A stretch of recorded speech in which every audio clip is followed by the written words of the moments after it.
Hello and welcome everybody to tonight's Truth Proof live stream. Welcome to 2022. Now, I hope you all had a great Christmas and obviously having a fantastic New Year. Don't put in the chat what you got for Christmas because we all got socks and smellies and things like that. So, we get them every year, don't we, guys and girls? Right then, I've got to welcome everybody into tonight's chat, apparently. And let's have a look. We've got Deborah Singleton who's doing our moderating tonight as well. As always, she does a great job, runs a tight ship, and I'm sure she will do the business for us tonight.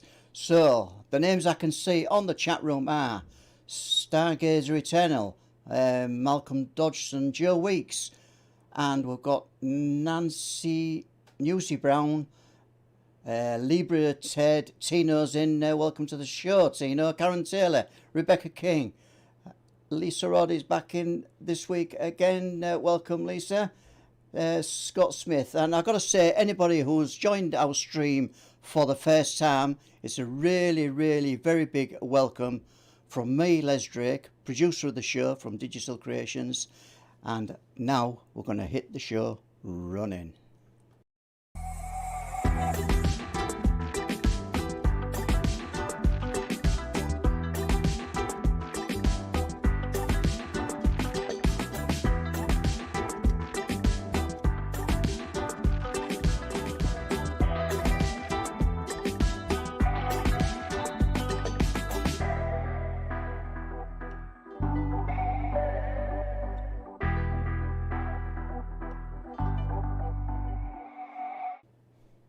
Well, as I say, welcome everybody to tonight's live stream from Truth Proof. Now, without further ado, we're going to go with Paul and tonight's guest. Welcome to the show, guys. Thank you very much, Les. New Year 2022, and I'm thrilled to be talking to Al Santariga tonight. I've known Al quite a few years now. I've been fortunate enough to speak on his radio show. A lot of years ago, to be honest with you, and Al's got going on for over 50 years experience within the paranormal UFO field. As I've just touched on, host of critically acclaimed Beyond the Realm radio and numerous other things. Too much to go into detail because I think we'll cover them at some point during this live stream. So Al, welcome to Truth Proof. Thank you, Paul, for having me. Les, thank you for having me. It's my pleasure to be here. Absolutely.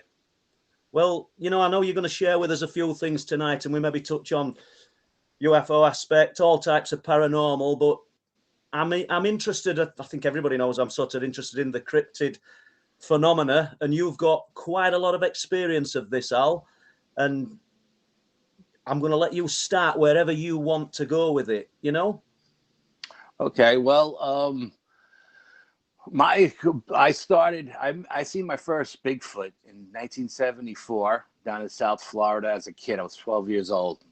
It's a long story. We'll get into it another time, but a lot of stuff happened, and that's how I knew the creature was real. Down in Florida, they call it the skunk ape, but I didn't think that they existed anywhere other than the Pacific Northwest. 2015. I don't know if you know Bill Forte from KGRA, the producer. No. Well, I'm going to introduce you to Bill and get you on a bunch of his shows there. But Bill was my cameraman for my team and the Bronxville Paranormal Society. And I had heard about a location that I had been to a million times where I used to walk my dog. I had a 125-pound German Shepherd, but I didn't know it was a place of high strangeness. And then I heard a story and from a neighbor, and then I went there with some friends, and we did a couple of investigations, and we found some amazing stuff. And so around 2015, I was telling Bill about it, and Bill's like, well, we should go there and film, And I said, and Bill's got cameras, like you can see the alien bases on the moon, you know what I mean? So I said, okay. So we went out and we did a scouting. He wanted to scout out the location. And I said, okay, I'll show you where I want to start. And then, we'll mark all these locations out. To get to the mouth of the lake, it's about a mile hike in.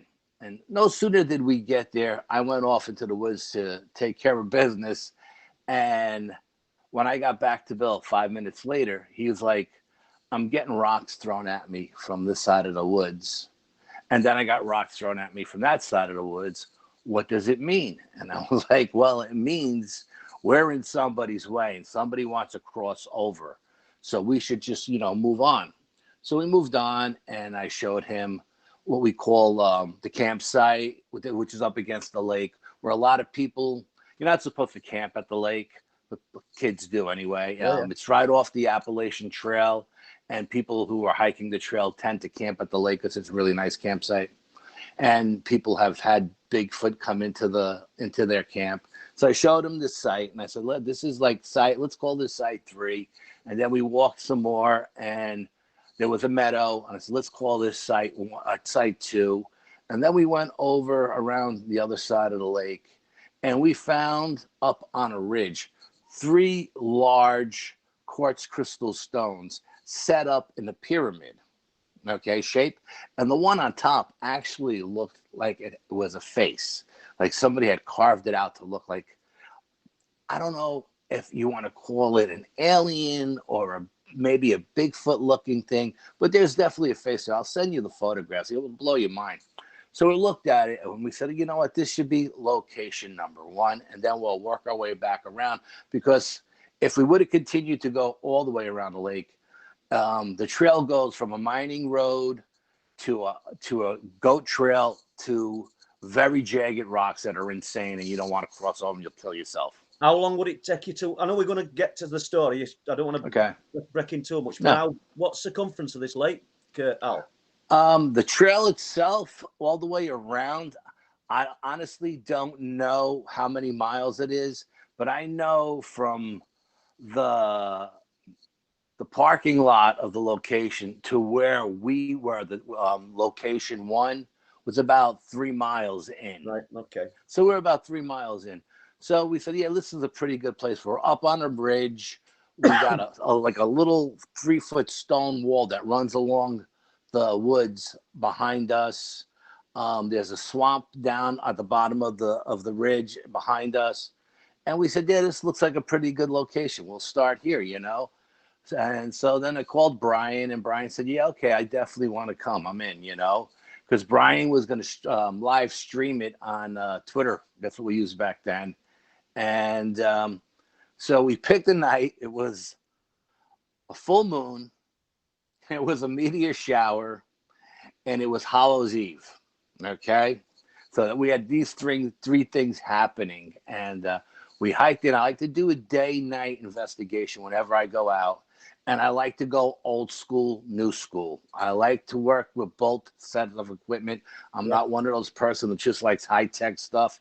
I like low-tech stuff too. I find it works just as well. And so we hike out, and we show Brian this location, and we set up our chairs. And I said, well, let's do a little baseline reading stuff. And we did a little baseline reading, and there wasn't really anything going on. And actually was filming with the thermal camera at the stones, the quartz crystal stones, to see if they were giving off any heat. They were ice cold. So Brian and I, we had an idea that we were going to use Brian's quartz crystal skull and my rose crystal skull, because one is a transformer and one is a receiver. And we were going to see if we can film any energy jumping from one to the other over this quartz crystal triangle. So we filmed it, wasn't anything happened. So we called our psychic, who was down in Arkansas at the time. And she does everything like through me. She says, I'm a conduit. Okay.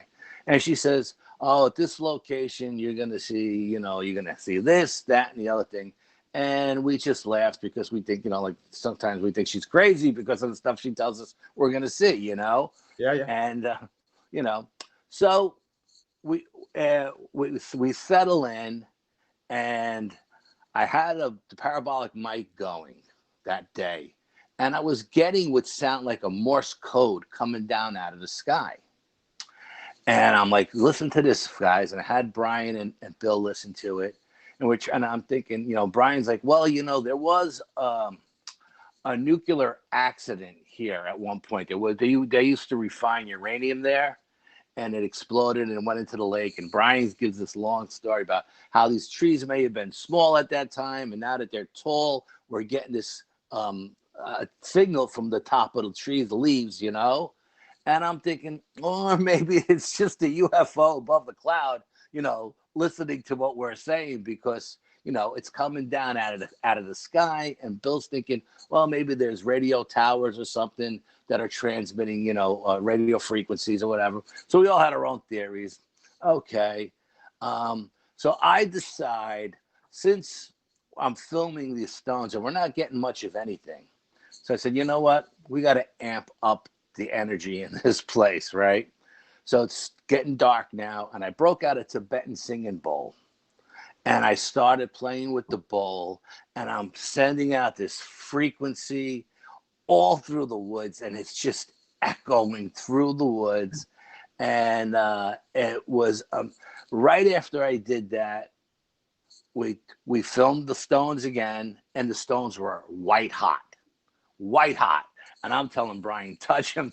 He's like, I'm not touching those stones. I'm like, you got to touch them. You got to see if they're actually hot, because in the thermal camera, they're on fire, And he's like, I'm not touching those. You're crazy. I said, all right, you hold the stone, hold the camera. I'm going to touch them. So I touched them. They were cool to the touch, but they were white hot on the thermal imager, So then I did, I broke out a K2 meter, and the K2 meter was going just off the charts. And the whole energy of the place changed. I mean, all of a sudden... So it changed after you'd used this Tibetan bowl? Yes. So are we talking, it's like some kind of shaman type ritualistic? Yes, the bowl. There's different chakras to these bowls. The one I was using for the head chakra, but it was weird, because when we got there, I don't claim to be a psychic by any stretch of the imagination, but I've always had gut feelings my whole life. Okay, and the longer I do this, the more sensitive I get to it. Yep. Now not only do I get pressure in my temples, but I get a metallic taste in my mouth. My fingers start to tingle. And all of this stuff is going on. So I tell Brian, we got to call the psychic again, see what's going on. We call the psychic up again in Arkansas, and she can't talk to us. It sounds like she has cerebral palsy. She's like, you got to move away. You got to move. We got to walk like 100 yards away for her to actually talk to us. And she's like, what the hell did you guys do? You amp the energy up in the woods. You put it through the wood, through the roof. And I told her, so we hit it with a frequency and a vibration we put out there, And she's like, oh my God, you guys are crazy. I've never felt energy like this in any other place, And she's like 5th generation psychic. She's Native American. And so it runs in her family on the woman's side. And she's like, I don't know what you guys did, but you changed the whole atmosphere of the place. And she goes on to tell us what we're going to experience. I said, okay. So we go back, and I get the parabolic mic again, and I hear footsteps coming towards us. Heavy footfalls, boom, boom, boom. And they're coming from the west side of the woods. Now, on the west side of the woods, there's a pack of coyotes going off because of the full moon. They're just howling like crazy. And on the east side, there must have been a dog kennel or something, because the dogs are just barking insane, right? And so we got the coyotes and the dogs going crazy. And we hear this walking coming over. And I said, listen, I thought because it was Halloween, there may have been other teams in the location doing other investigations, or maybe Wiccans doing ceremonies or something. I don't know. So I said, I think it's somebody coming over we had our headlamps on. And I said, let's shut the headlamps off so we don't give away our location. So I had Brian and Bill listen to the footfalls, and they just looked at me like, are you out of your mind? You think that's a person walking over here? So if that's a person, he weighs 1,000 pounds, And I was like, okay, I kind of thought it sounded pretty heavy to be a person, but I'm trying to think logically here. What else is in the woods, And and I don't allow anybody to bring firearms when we go into the woods. It's pepper spray 10-inch survival knives, and 18-inch machetes. That's it. Because you will have bears in this area. We have black bear. We have coyotes the size of German shepherds. We have mountain lions. We have predators here. You know, I live upstate New York. You know, is pepper spray sufficient to deter them?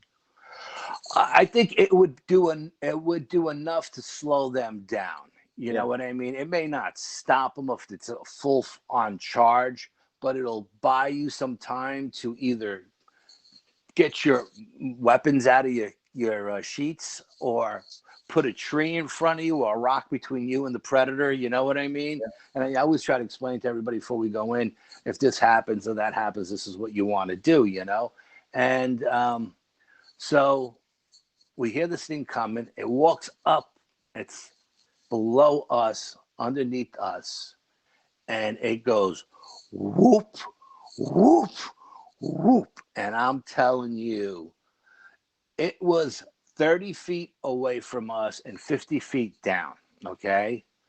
And these whoops, not only did they go up your legs, but they hit you in the chest, like being in front of the speaker at a Metallica concert. Okay. Boom, boom, boom. I mean, everybody just looked at each other like, oh my God, you know, Bill's like, what could that be? And I started laughing because I've experienced this as a kid in Florida. I know what that is. There's no one telling me that's not a Sasquatch whooping. Soon as this thing does 3 whoops, the coyotes and the dogs shut up.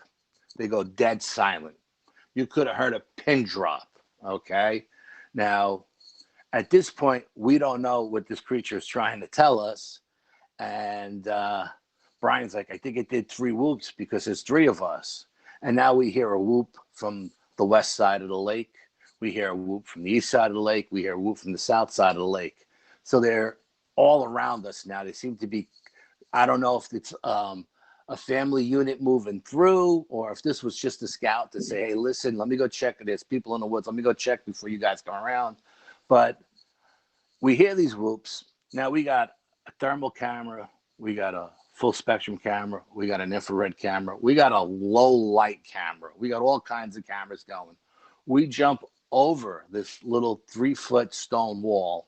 We run to the edge of the ridge line, and we're filming, and we don't see anything in any spectrum of light. There's nothing there.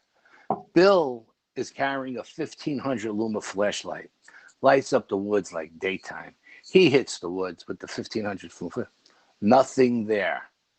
We never heard this thing walk away, but right after we jumped over that wall, we heard a whoop 3 miles away at the south end of the lake.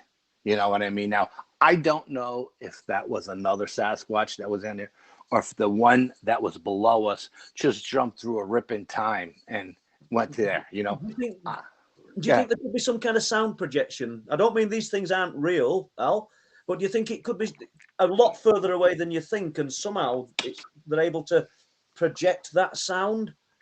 Obviously, I think they're when they're going off, screaming at the top of their lungs, and people film them from their backyards or their cars or whatever, and they think these things are close. I don't think they actually are. I think they're way further away than they believe. But with this thing, all it did was 3 whoops, and we heard him walk up to us. So we know it was right there. As far as the whoop goes at the south side of the lake, it did not feel the way the ones did that were directly below us. It was just seemed like it was off in the distance. What did you feel, Al, when you were in the presence of this thing? Did you feel fear or just some kind of awe? Did it project the feeling? No, I was so excited. I was excited. The first thing I did was a tree knock. Bang, bang, bang. And it answered me back with a rock knock. Click, clack, clack, you know? And so I did a tree knock. It did a rock knock. And we sat there for a while. And we didn't see anything. It was before we jumped over the wall. We're just trying to figure this out, you know? Because Bill never heard. Bill or Brian. Brian's from the city. He lives in, the Manhattan. These guys never heard anything like this. They never experienced anything like this. So everybody's kind of like, they're excited, but they're scared, but they're excited, and we're trying to, contain all our emotions, and I'm trying to be the cool head and say, all right, listen, let's figure this out.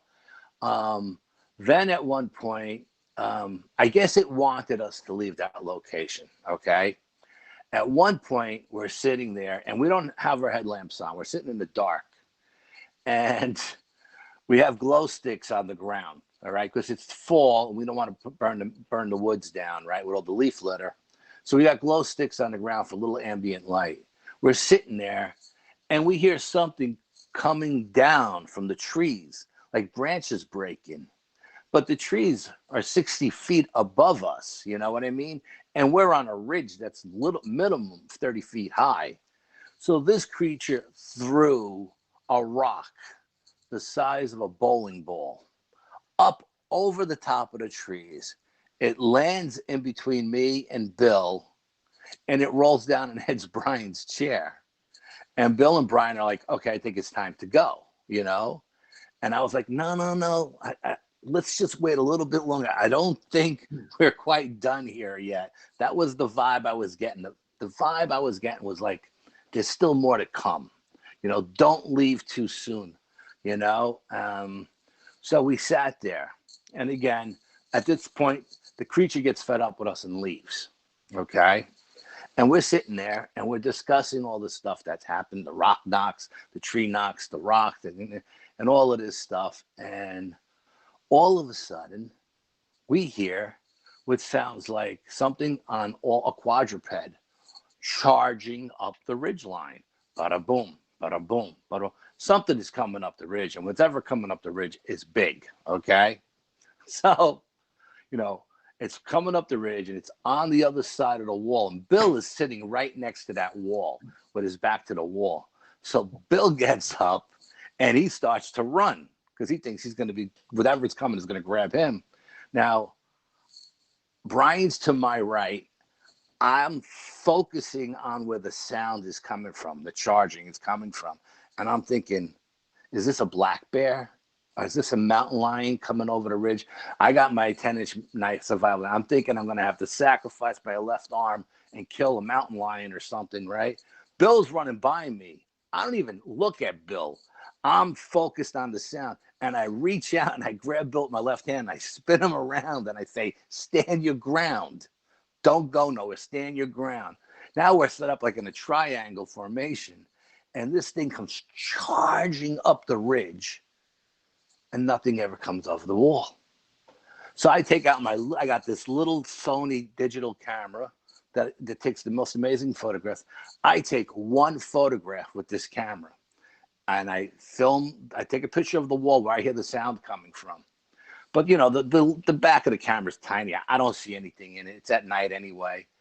And we never hear anything leave. And we're like, what's going on? Something big and heavy on what fucking charging up that wall. So again, we jump over the wall. We do the same thing we did with the Sasquatch. We point the cameras in every direction. We get the light out, the 1500 lumen. We fill the swamp up with light. And when I tell you, this flashlight is so bright that it makes it look like it's daytime out, okay? Nothing. Where did this creature go? We heard it run up here. It wanted us to hear it. And at this point, I don't realize that, Bigfoot's bluff charge. I know bears do, but I didn't know Bigfoot's did. So we're thinking it had to be the Sasquatch come charging up. It must have, even though we didn't know where it went to. Now it could have been right there in front of us, maybe behind a rock, and that's why we didn't see it on the thermal. You know what I mean? And maybe it went invisible. I don't know. Maybe it didn't leave. I don't know. But we didn't see anything. So we sat there for another solid half hour, and Bill and Brian are like, "Are you ready to go now? Now are you ready to go?" And I'm like, "Yeah." I have a feeling. Now the vibe comes over me like, we're done here. There's nothing else happening at this location. I'm wearing a stone, which is a moldavite stone, green moldavite. It's supposed to be like an alien stone, right? It gives off a lot of high frequency. And it's supposed to be able to contact the aliens with it. Well, I'm wearing it that night because I want to make sure we have some kind of experience that night, because I don't want to go to the woods for 12 hours and not experience anything. Nobody knew what we were going to find or if we were going to have any experiences. So I'm wearing this stone. Brian's about to put the Twitter camera feed away, and he says, "You know what? I'm going to leave it running because I don't want to be that guy if something happens that doesn't have the camera running." Bill packs up his cameras, we pack up my cameras, and we start hiking back to the second location, which is the meadow. On the way back, I see a bright light in the sky flashing. It's going from west to east, and when I first seen it, it was whitish blue kind of strobe light. And I look up and I say, "Oh God, please don't let this be a UFO. Don't let these guys get abducted because of me because I'm wearing this stone, right?" And I wasn't going to say anything to anybody, but I don't remember if it was Bill or Brian. But somebody points up and goes, "What's that?" And soon as they say that, this thing stops dead in the sky. Stops dead. Jordan Park. Boop. Right? And Brian is filming. We got it on video. We're filming. And all of a sudden, it makes a beeline right towards us. Boom. In like a second. 1 minute it's a mile and a half away. Next minute it's right over us. So we're standing there. We're looking at this thing. And we can hear like some kind of electrical hum. And we're like, it can't be a plane or a helicopter. It's definitely not a drone. Drones make so much noise. And I'm thinking to myself, maybe this is the same UFO that was in the sky sending down that Morse code, right? This is what's going on in the back of my head, but I'm not saying it out loud. So we're looking at it. And so I say, "You know what? Shut off our headlamps. Let's shut off our headlamps." So we shut off our headlamps, but the trees have no leaves on them because it's the fall. There's nothing on them. It hits us with a floodlight. Boom. Now, Brian is filming the whole time, and you can hear us talking in the video, we're cursing, "What the F is that?" But for some reason, when it hits us with a floodlight, none of that video is recorded. None of the video recorded it hitting us with the floodlight or it leaving. For some reason, that video didn't take. Okay. Did you have any missing time? Or we believe we did, and we found out much later. Because when it first got to us, I turned to Bill and said, "Time check." And he says 8:45. I was like, "Okay." And now this thing didn't seem like it was over us very long. At one point, I tell everybody we should step back out of this light because I don't know what it's doing to us, And Brian's thinking, "Oh, maybe it's downloading us or something, So we step out of the light and we discuss it more, and then it's gone. Boom, it goes. We go to our second location. We get there around 9:00. We call our psychic and we say, "Okay, we're at the second location. What's going to happen here?" And and she says at the first location you're going to have UFOs, and you're going to see Dogman, and you're going to see Bigfoot. And we thought she was nuts, right? As much as this woman, we've used her for so many years now, is never wrong, we still never believe her. It's a New York thing. I don't want to detract from your story. I want you to continue it. But I made a note of this lady that you speak to. How's she? When I know you're saying she's psychic, but is she doing it via, or say she's doing it via remote viewing, or is she just getting? How's she getting these messages? She says she gets it through me. She says I'm you're the conduit. The conduit, yeah, that's what she calls me. So we get there, and now she tells us we're going to see like 7-foot shadow figures. We're going to see gnomes. She calls the balls of light fairies. We're going to see fairies and all of this stuff. And we're thinking, "Oh my God, she's out of her mind, What the hell is she talking about? Gnomes and fairies and, shadow figures." Anyway, we're sitting in this meadow, and I'm looking up. Brian is facing north. I'm facing south. Bill is facing east. And Bill is actually filming at this point the meteor shower, because the meteor shower is going strong. And I'm seeing 7-foot shadow figures jumping from tree to tree. And I'm like, "Are you guys seeing this, And Bill goes, "No, I'm filming the meteor shower." And Brian says, "There's something back there moving around. I seen something big peek over a rock." and I'm seeing some like small little shadows running back and forth. I'm like, okay. So I'm taking pictures of the trees, of the 7-foot shadow figures jumping from tree to tree. So Brian says, hey, Bill, bring that camera over here. Because Bill and Brian had rigged up like a viewfinder or something on the camera, right? So you not only can the cameraman see what's going on, right, but somebody else, a monitor, so everybody else can see. So Bill comes over to me. I got the monitor in my hand. Bill's filming. Brian's over my shoulder. He's looking at the monitor, and he's telling us where to point. He's telling Bill where to point the camera. And my hand to God, may God strike me dead, a little 3-foot gnome comes out from behind a tree with the pointy hat and everything. And it runs from one tree to the other. And we're watching, me and Brian are watching this on the monitor, and Bill's watching it on the viewfinder, and we're all looking at each other. Did you just see that? Like, we're like, oh my God. Then another one comes out. Then another one comes out. So we got to go over and look. And Brian says, behind that big rock, I seen something poke up. He thought it was a Sasquatch that looked up above the rock, because this rock was really big. It had to be 7-8 feet high. And he said, whatever looked up above it was bigger than the rock.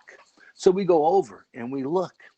And there's nothing there. It's just a tree, trees, and a big rock, you know. And all three of you are seeing the same thing.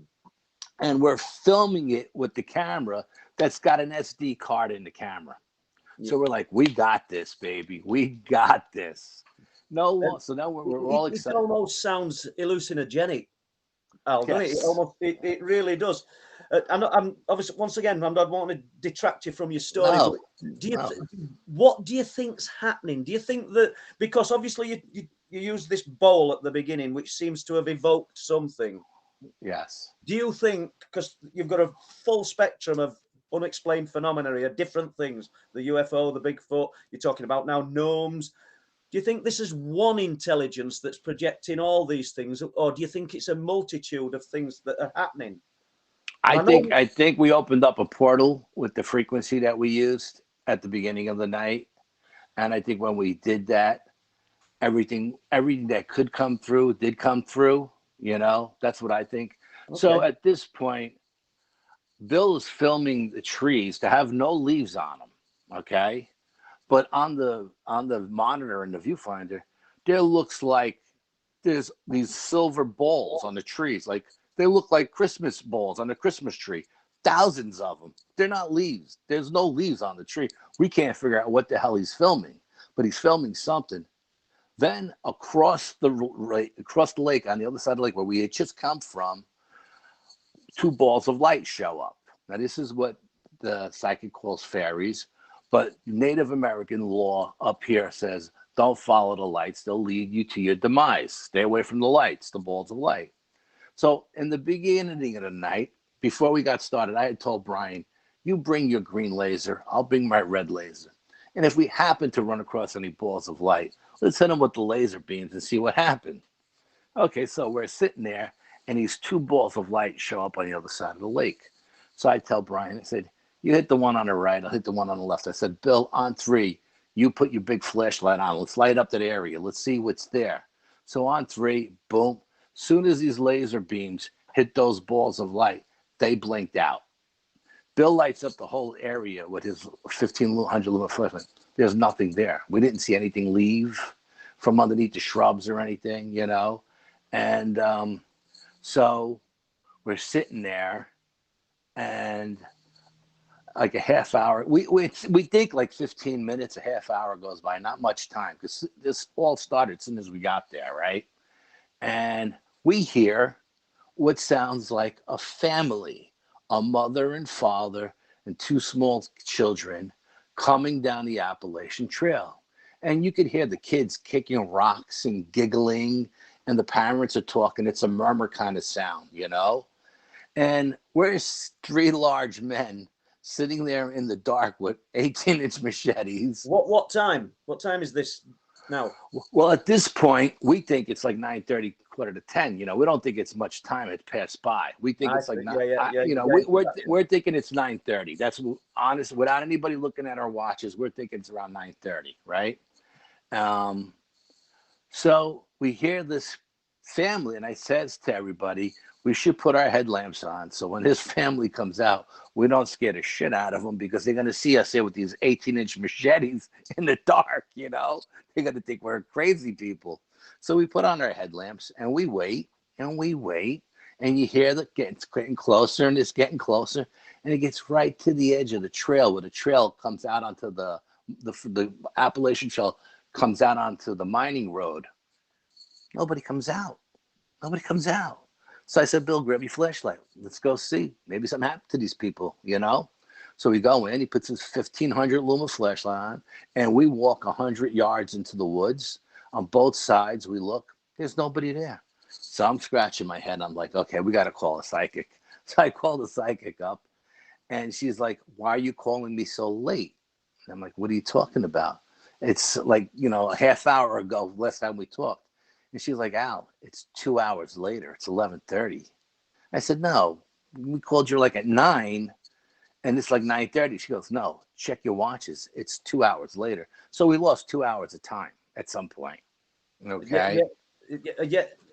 Within that 2 hours that you lost, even though you only think it's condensed into 30 minutes, a massive amount of activity took place. Massive amount. I mean, just mind-boggling. Just mind-boggling amount of activity took place. So, you know, she tells us that the family we hear is not actually there that night. We're in a time-space continuum, and the family that we hear will be there tomorrow. Okay. So I'm saying, what are you talking about, a time-space continuum? What the hell are you talking about? She says, you're in a ripping time. And those people are not, they're not there to, you're actually experiencing something that's going to happen tomorrow. So I'm like, okay, you know, I'm like freaking out. I'm like, okay. And so then I say, okay, let's pack up here and move to our third location, the campsite, because now it's a 11:45, and the people who usually camp there, the stories all I read, all said that the creature usually comes into that area around between 12 and 1 o'clock in the morning.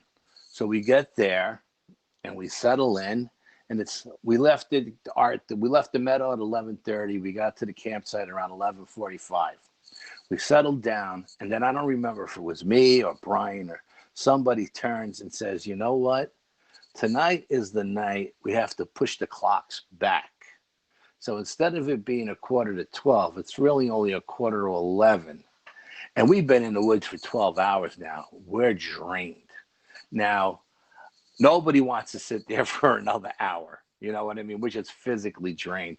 And I don't even know why that came up, because you don't turn the clocks back on Hallows Eve, you know what I mean? No. But you know, we're all thinking, oh man, we got to turn the clocks back now, and you know, we're all confused. And I'm like, you know what? The hell with this spot. I'm not sitting here for another hour. I'm burnt out. The energy of this place has wiped me out.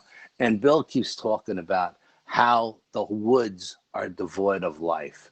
There's no life in these woods. You have this giant lake. You got these swamps. You got creeks. You got all of this stuff.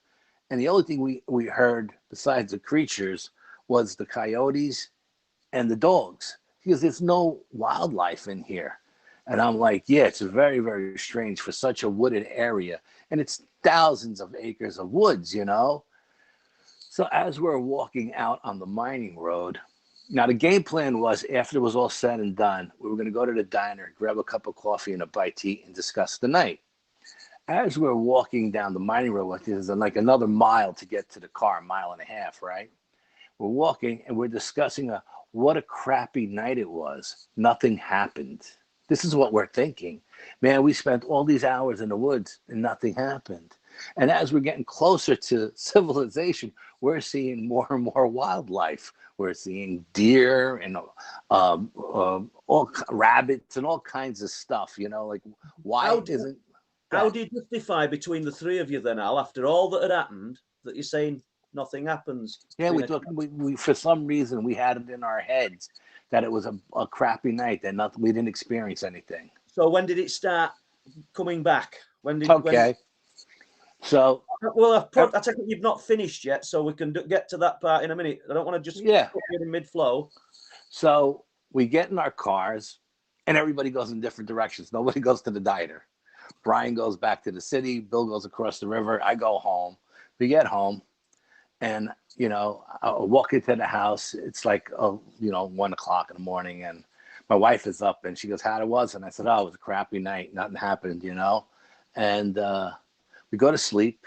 Brian calls me in the morning, and he had his shirt off, and his daughter asked him, what was that small handprint on his chest? He had a small handprint on his chest. And he goes, what handprint? She goes, Daddy, look at your chest. Look in the mirror. So he had a small, and he was spitting up blue phlegm. So he calls me up, and he says, did anything happen to you last night? And I was like, no, but I got this lump in my lip. I feel like there's like something stuck on the inside of my lip. Something was either implanted or just something very, very hard on the inside of my lip. He goes, I woke up spitting blue phlegm, and I got a handprint, a small little child-sized handprint on my chest. Now, I had been out at these woods at 2 other locations, and one time I was there, the Sasquatches were chasing the coyotes, and I had a coyote run across my leg, the size of a German, that knocked me into a tree, and I dislocated my shoulder, and I had to lean up against the tree to knock my shoulder back in. But that night, nobody went down. There were no injuries. Everybody left there without a scratch. So Brian calls Bill. Now we got a conference call going, and we call Bill, and we say, hey, how'd you sleep last night? And he said, I had night terrors all night. I felt like I thought I was being abducted of aliens. And I got a lump on the back of my head, like somebody hit me in the head with a stick or something. So we're like, okay. So Brian says, stay on the line. Now he calls our psychic in Arkansas, and he says, he explains to her what happened to all of us. And she says, well, I don't know what happened to you guys, but all I know is that the arm I was holding the cell phone in last night when I was talking to you, I have a rash down to my elbow. She's in Arkansas, thousands of miles away, 1,500 miles away. How does she have a rash on her arm? None of us know what happened to us. We don't know. I was supposed to, who Rosemary Ellen Guiley is? No. Well, Rosemary was a great researcher and author, and just a tremendous person. I had become really good friends with her. Now, we agreed that we weren't going to get put under hypnosis, regressed, right? And if we did, we would all do it together. So I felt like, you know what? My brother has been after me to get regressed for years because of all my UFO experiences, okay? And I always said no because I was always told, if you can sleep well at night, then don't get regressed. And I sleep like a rock, okay? So I was talking to Rosemary one night at one of the symposiums we did together, and we became really good friends. And she says, Al, if you want, I'll regress you. It'll just be me, you, and her husband, Mark, or Mike, whatever his name was. And she said, and we'll see what happens. We'll see what comes out. But I'll only regress you for that night. And I said, okay, depending on what comes out, if it's not bad, I'll tell the other guys, and then you can regress them as well. If it's a horrible, then we'll just won't tell anybody we ever did it. Okay. Then Rosemary got busy with two TV shows, a radio show, and writing her books. And so she said, look, when I get back from my tour, call me out. She lives in Connecticut, not far from me. She said, call me up, come to my house, and we'll do it at my house. Unfortunately, she passed away. Right. So I never got it done. So we never knew. I never got to know what happened, where those 2 hours of time actually went to. But when we went back and we reviewed the evidence, we do a monthly evidence review. We put it on a big 60-inch screen TV, and we looked through everything. Okay, and we're at Bill's house doing the review, and we're in the picture where I'm taking pictures of the trees, of all these like little silver balls in the trees. In that photograph, there are hundreds of orbs with faces in them. Blue orbs, red orbs, green orbs, white orbs. But to me, looking at that night when we looked at it in the camera, they were all just like, they looked silver. So I'm taking all these pictures. I'm taking pictures of everything. And I said, Brian puts everything up on the website and he says, listen, hey, this is our evidence. If you guys find anything, let us know. Well, I get a call from a guy from out in California. He's got really good high-tech equipment. You know, we're working guys. We're working with what we got. You know what I mean? And he says, forget about the orbs in that photograph. I want you to look underneath the tree. What's under that tree? And it was like a little bush with like, had 3 little red leaves on it. And I was like, what's under the tree? I mean, now we've looked at this photograph 100 times. No one has ever noticed anything under the tree. There is a Sasquatch sitting under the tree, like laying down on its arms. It's got the head. It looks like a lion. It's got like a lion's mane, okay? It was watching us the whole time when we were at the meadow when all this stuff was going on. Now, this same guy takes that one photograph I took with my digital camera when we were bluff charged, and he goes through it, and he calls me up and he says, there's a Dogman on the other side of that wall. And I go, what are you talking about? He goes, Al, you got a picture of a Dogman. And I was like, so I thought it was photoshopped, right, when he sent it to me. So I go back and I pull up my camera and I pull up and I go through it, and sure as shit, it's there. I don't know why we never seen it, but it's almost like a hyena face Dogman. It's got a square snout. You can see the nose, you can see the snout, you can see the ears and the eyes just peeking over the wall, like it's looking at us or it's sniffing us. And I think later on, we all sat down and we discussed it. We believe that the Sasquatch was trying to get us out of that location because we were in danger. And we just didn't leave because that night I just felt like there was more to come. And I think, go ahead. No, do people go missing in this area? No, not that I know. I mean, people go missing on the Appalachian Trail. It's a big trail. It's 3,000 miles long. But I don't know if there's actually anybody missing on this particular stretch of the Appalachian Trail. I don't believe there is. I'm still interested, Al, in how it come together that you guys remembered. Because, like you said, when you were walking back, you had a crap night. We didn't see anything. It was terrible. But when did you guys start putting it together? That day when you watched it on the big TV? Yeah, when we did the evidence review, it kind of all started to, it was like watching a slideshow. Everything started to come into play. Oh, you'll be able to hear yourself, won't you, as well? Yes. Yeah. Yes. And so I'm looking at this creature and I'm thinking, and later on we went back, we found the den there. And I think we were just too close to the Dogman's den. And I think the Sasquatch knew it. And it was trying to get us out of there, and we wouldn't leave. And I think the Dogman bluff charged us to get us out. But again, we didn't leave, and we all pulled our weapons out. And I think because we had long knives on us, I think that was the reason why. Not that he couldn't kill all 3 of us, but I think they respect long knives more than they do guns. You know what I mean? I think they've dealt with humans, for thousands of years, and they know what the swords and spears can do to people. What do you think they are, Brian? Do you think they're interdimensional creatures, or do you think that the flesh and blood and bone, and they're actively foraging a life for themselves in these remote places? Okay, I got let me put it this way. I had the honor of sitting down at a symposium with a world-renowned psychic. I won't mention their name because I didn't ask if I could use their name, but we sat down, and when I sit down with these people at these symposiums, I like to pick their brains. And this particular person was a very, very nice person and talked everything to me, talked shop with me. And I was like, what do you think? And I was told that these creatures, Dogman and Sasquatch, are flesh and blood when they're here, but they are interdimensional, and they do come from a different dimension. But sometimes they just stay here because of the food source and the climate and everything. And sometimes they go back and forth. So that's what I believe. I think yes, they're interdimensional. but when they're here, they're flesh and blood. I believe they can be killed when they're here. You know what I mean?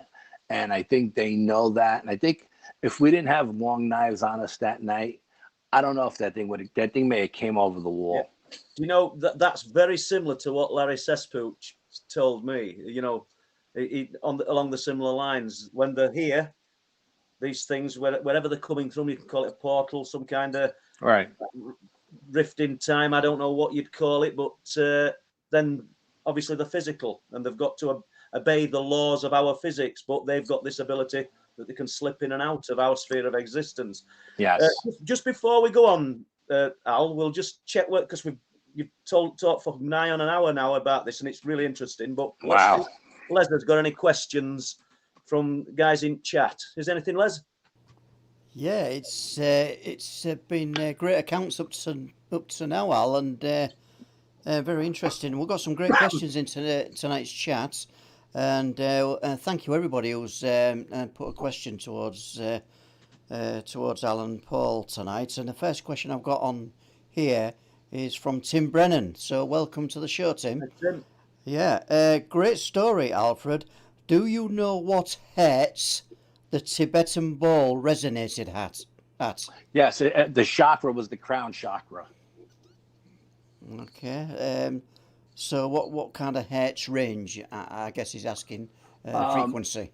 I don't know what the frequency is. I never actually played it and measured the frequency, but I know it's called the crown chakra. There's different chakras for different parts of the body, and the one I got was for the head, the crown. Okay. All right. I got a question from Space Cadet Lottie, and she's asking, has Alfred ever experienced mind speak? Yes. I don't call it mind speak. I hate that terminology. I call it whatchamacallit, what's the, now I can't think of it. I just blanked out. Yes, I did. Yes, I have. And I've been told by 2 or 3 different psychics at this point in my life that these creatures talk to me all the time, but I have a very busy mind and I hear them and they come in like dribs and drabs. I don't hear them all the time.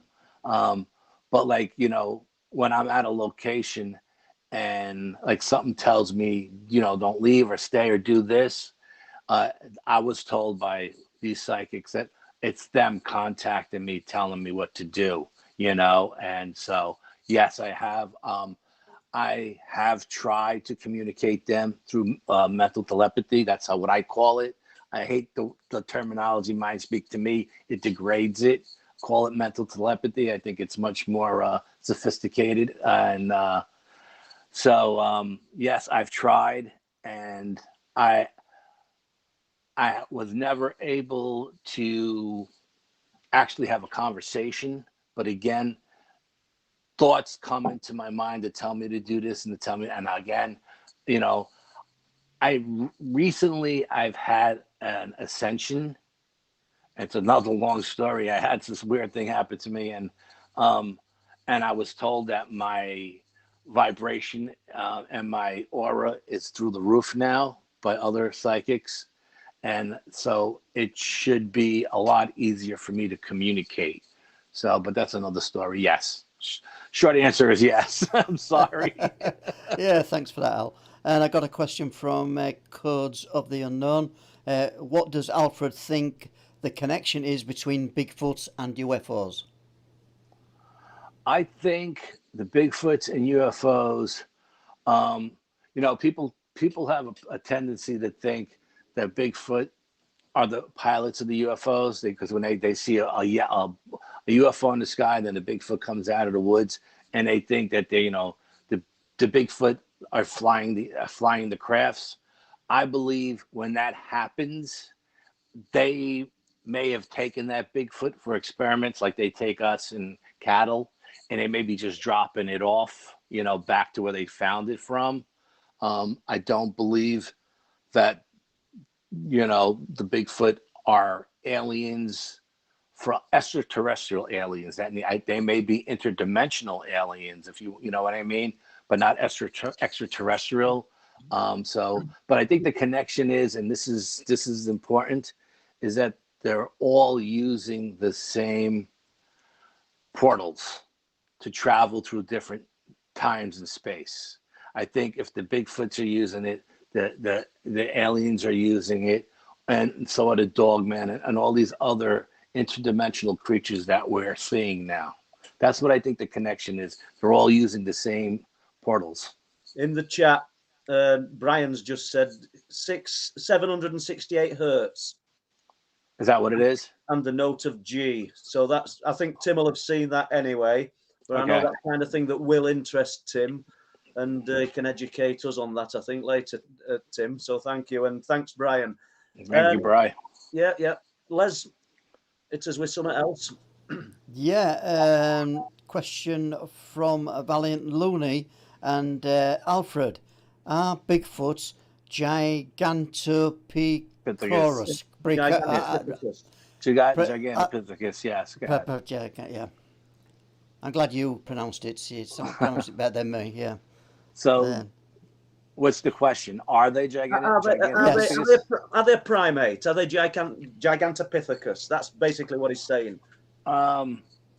Honestly, I don't know. I don't believe they are. If they are, they're descendants.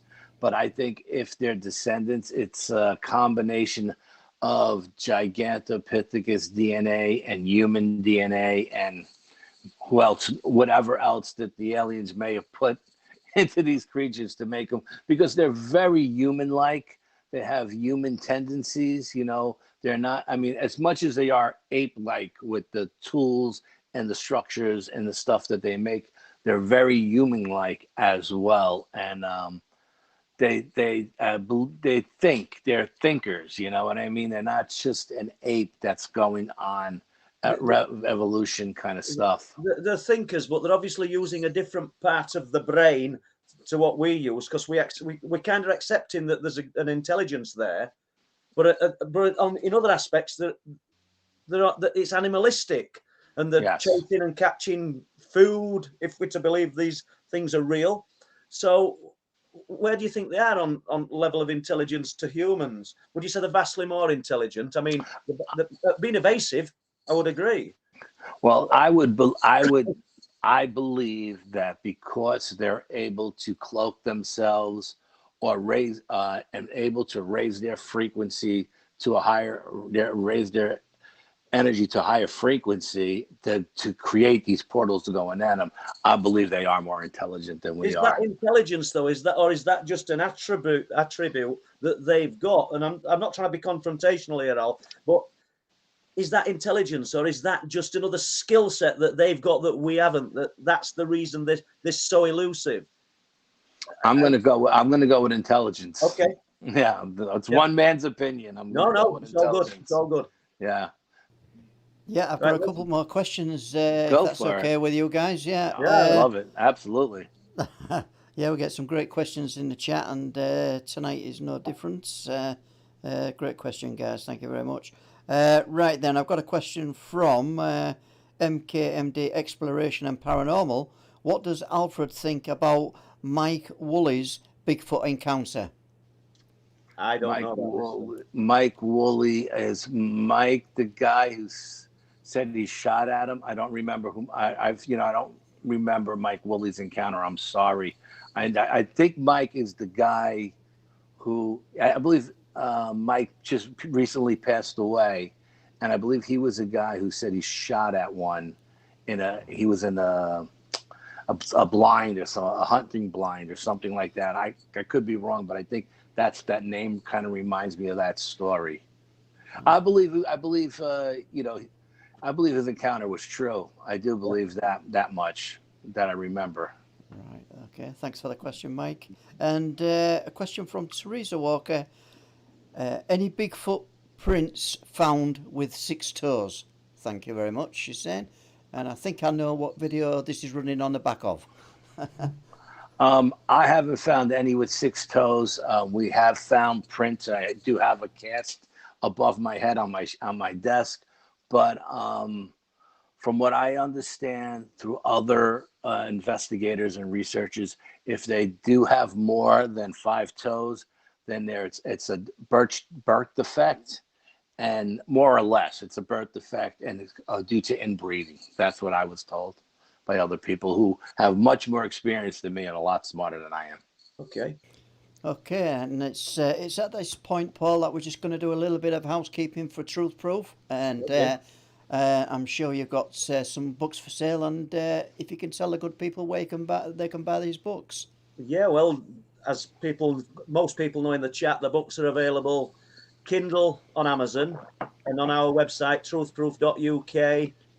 You can get the paperback books, and I think they're a lot better value now than what they used to be, should we say. So that's the reason for removing them from Amazon. The website's updated, well, as often as possible. When new reports come onto the email box, we update them. I pass them on to Don. Don loads them up. We've got Deborah our moderator, correlating all the events into short paragraphs from the Truth Proof books to give some kind of idea of the depth of the research, and it's revealing patterns. It's really good because just these short paragraphs, these little cameos of events that she's compiling are revealing patterns. But we've had some brilliant reports just this last week, even a strange one from Bempton, and I'll just briefly talk about this before we get back to Al. Well, first of all, we'll go to New Year's Eve, daytime, 2:30. A guy at a place called Burton Pidsey. We haven't got this one on website yet, but it will be on tomorrow, hopefully. Stopped, and he looked over at a wind farm and a nearby farm and saw a sphere of light above the farm. Took one picture of it and managed to capture it. We're not looking at a structured craft, but we're definitely looking at a sphere of light in a clear blue sky. Wind turbines to the right of it. Now, so he's got that. He's allowed me to use the picture, which we'll place on the site. But what I find interesting, the very next day, New Year's Day, 20 miles away at Bempton, there's a power outage. Let's not attach a UFO element to it, but let's just talk about it as a mystery. Now, I went and took some photographs of this telegraph pole because they knocked half of the power off to Bempton, which is an area where I research quite extensively. And the poles broke 4 foot from the top and snapped off, and it's hanging on the wires. People will be thinking, is it rotten? What's happened? Has it been hit by lightning? Well, the power went off at 3:13 afternoon, New Year's Day, and I had to know one at Farmers who said it contacted Northern Grid and the power grid, and they've never seen anything like it. It intrigued me. I went to look at take some photographs, which we've put on truthproof.uk website. This telegraph pole has burnt from the inside out 4 foot from the top. There's no evidence of fire or scorch marks around the external part of the pole. There were no thunder or lightning on New Year's Day. It were a clear blue sky. Well, I'm not saying it couldn't have been hit by a freak bolt of lightning, but I just find it interesting. 20 miles away, day before, we've got a sphere of light at the side of the wind turbines, which the photograph will go on tomorrow. The next day, there's an hour. There's 25 hours in between sightings. 2:30 New Year's Eve, 3:30 New Year's Day. And we've got a pole, and it's really interesting. What could create that effect? The wires are still intact, and we've got a telegraph pole that's literally cored out from the inside out, almost like spontaneous combustion. The photographs are there on the site. Have a look at it, guys. Anybody who wants to look, truthproof.uk. And yeah, I'll stop now because it's Al's show, and I want to hear more about it. We'll give equal opportunity to Ali if you've got a couple of website links that you can mention. I know we've got a lot there in the live stream description on the YouTube. So, but fire away, Al. Yeah, no, I mean all of our sites, the Bronxville Paranormal Society, the New York State Sasquatch Organization, the New York State Dogman Project, and the New York State UFO Project. They're all on Facebook. I'm on Facebook, and you can find me or Brian on basically all social media outlets.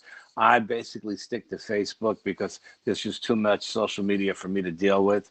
But all of our sites are there. And if you have a question for us, you could reach out and ask us, and we'll answer it as soon as we see it come up. So I don't pull any punches. If you have a question for me, send it to me, and I'll answer it as honestly as I can. Okay then, guys. Paul, I'll leave the last few questions I've got on here a little bit later, so I'll let you carry on. Hopefully a few more questions in capital letters, please, for Al. You can think of. I did see not so much a question in chat earlier. There were a guy saying they can't be interdimensional. I'm sorry when I said there were a guy or a lady, because I can't remember the name, and I'm just glancing at it as I'm talking to Al. I'm not disagreeing with you, but when you say they can't be interdimensional, what I want to know is why? Why can't there be? But you know what I mean? I can disagree with Al on some of the stuff he's saying, but it don't mean I'm right. But when somebody comes out with they can't be interdimensional, give me a reason why. That's all I'm asking. And so there's no disrespect that to ever ask that question. So I'm interested, Al, in you put a lot of faith in psychics. Yes. Is there a reason? Does that stem from spiritualism earlier on in life, or what? Is there a reason why? Well, my brother, who was a parapsychologist, okay, and he was I hate the term ghost hunter, but he was a ghost hunter back in the 70s. He's the reason why I got into it. Besides just part of being our family is very psychically connected, but he used to work with Hans Holzer, partner, our right-hand man, and they used to use Hans Holzer's psychic. I forgot her name. Oh God, I can't remember the woman's name, but I was just with his daughter recently, Alexandra, and we were talking about her, and he swore that like this woman had a gift, and he said, when he was the one who pushed me to start my own team. He said, when you start your team, get a good psychic on the team as well. Okay. And so I was friends with this woman for years, and I never knew she was a psychic. And then I was talking to her at one point about putting a team together, and she said, I'd love to be on your team. And I was like, great. Well, what do you want to do? And she's like, well, I've worked with the police my whole life as finding missing people. So and she started telling me about her psychic abilities, but she didn't tell me that. I mean, I known her for like 3 years, and she never brought up the word psychic before. So of course I said, okay, you could be our psychic. And I tested her. Okay. So we were doing an investigation at it was called the Old Dutch Cabin up in the woods. And I was walking through the woods, and again, I was talking to her on the phone, and she was telling me, okay, there's a wall that runs this way, and there's a foundation here. And she's telling me all this stuff, and she's right on. Whatever she's saying she's spot on. So I said, okay. So then I kind of said, well, I'm going to go to the other side of the property. Let me know what you feel there. And I just walked around in circles for like 5 minutes, and I let her hear me crunching on the leaves and stuff, but I didn't go anywhere. And I was like, what do you feel over here? And she said to me, Al, what are you testing me? You didn't go anywhere. And I was like, yeah, I am testing you, But that was just the beginning. Later that night, we went to do an investigation at the people who owned the property with the Dutch cabin had a home as well. And she started, spitting out all this stuff about this home. But the one thing that blew everybody's mind is she said, well, and this is the very first time I used it. She said, well, there's 2 older couples here. There's an older couple sitting on the couch that claim to be Sam's parents. But there's another older couple on the love seat that claim to be Sam's parents. And she says, I think the older couple on the love seat is his real parents. And the people on the couch may have raised him. So she goes, put Sam on the phone. So she told Sam this, and Sam, we had the phone on speaker. And Sam says, oh my God. He goes, nobody knows, but I was adopted. And after she said that, I said, okay, all bets are off. I'm not gonna question her ever again. Kind of convincing. Yeah, I mean, Sam was shaking when she told him that, and he was like, oh my God, this woman is scary smart, like, yeah. So after that, it's been, at the beginning of the show, we kind of hit it running, didn't we? We didn't get into what I usually ask people, but I asked Brian and I asked most people. But what about any early experiences, Al? Where did the interest stem from? Okay, and I will answer that question as soon as I just finish up with the other one. Yep, I wanted to mention that the night we filmed the little gnomes running back and forth, we went back, and we put the SD card into the computer to see it, and there was nothing on the SD card. The SD card was wiped clean. It was like it didn't film anything that whole night. What happened there, I don't know. But to answer your question, my mom was she would get premonitions, my mother. Okay, and it didn't matter if she was in Florida visiting my sister or in Italy visiting relatives. If somebody died or something bad happened, they always went to my mother. My mother would always, call us up and say, "Oh, Mary just died," or "This one just died." So my mother always got premonitions. So much so that at night people would come to her and she would talk all night long in her sleep. My father made her sleep in a different room because she would shut up the whole night. You know what I mean? I can't blame him. And he had to get up at like 5 o'clock in the morning to go work construction. He's like, "You got to sleep in a different room at night," And so when growing up in my house, my aunt was a white witch.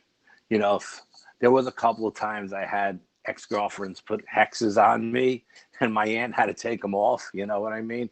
And so she was a white witch, and there would be family members, cousins and aunts and uncles that would do like seances and stuff like that. You know what I mean? And being a kid around it, watching it from the distances, we were too young to be there to watch them. So we would watch from a hallway, while they did their thing, and then when I was like 10 years old, so my brother was older than me, much older than me. So there was always books in the house, paranormal books, UFO books, Loch Ness Monster books, stuff like that.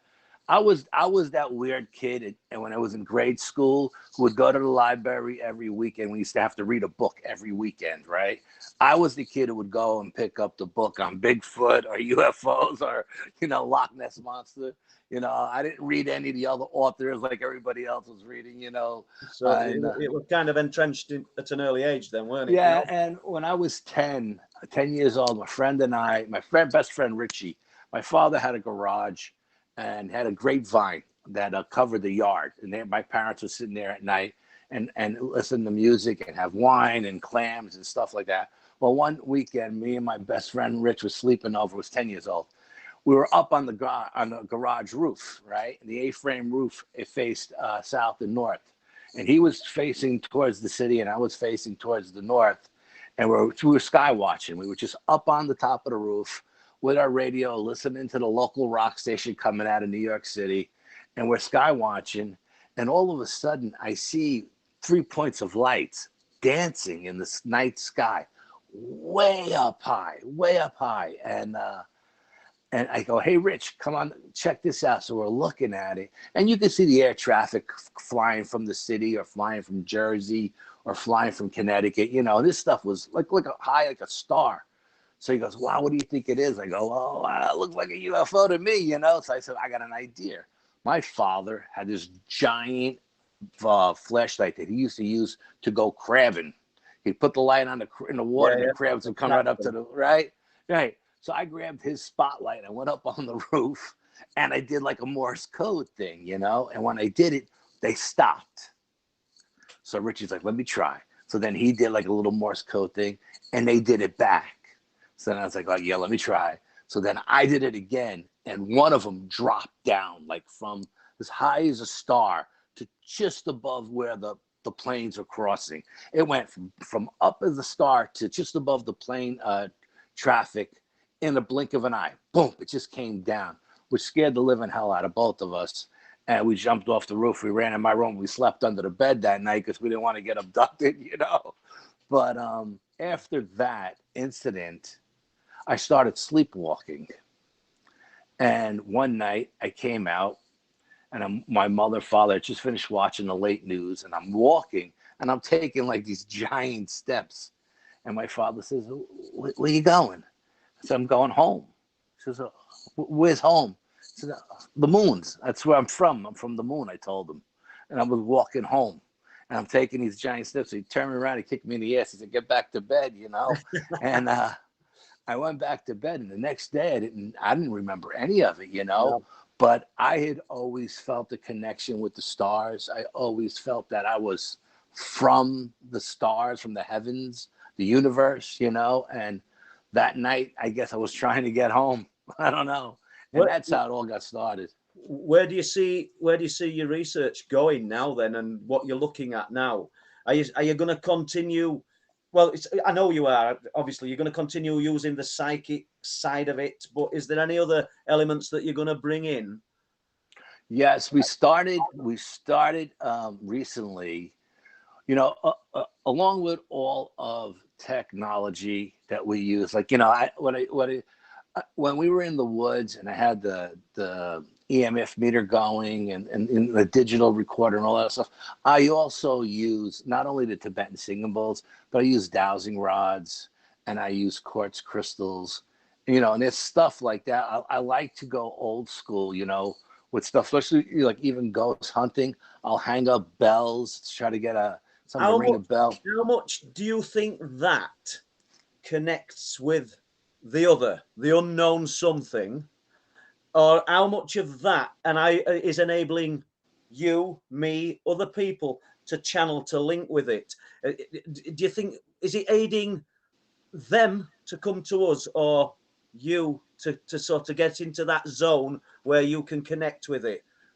Which would you say, or do you think it's a bit of all of it? I think it's a combination of both. I think it helps them connect with us, but I also believe it helps us connect with them. So I think it works both ways. I really do. Mm. And I tell you, there's a lot of times where I'm using the ITC stuff and I get nothing, and I break out the old school stuff, and you know, I get all kinds of responses. You know, it's just amazing. You know, Well, the drumming and the chants, it goes back thousands of years, doesn't it? thousands of years. It's all about frequency and vibration. Absolutely.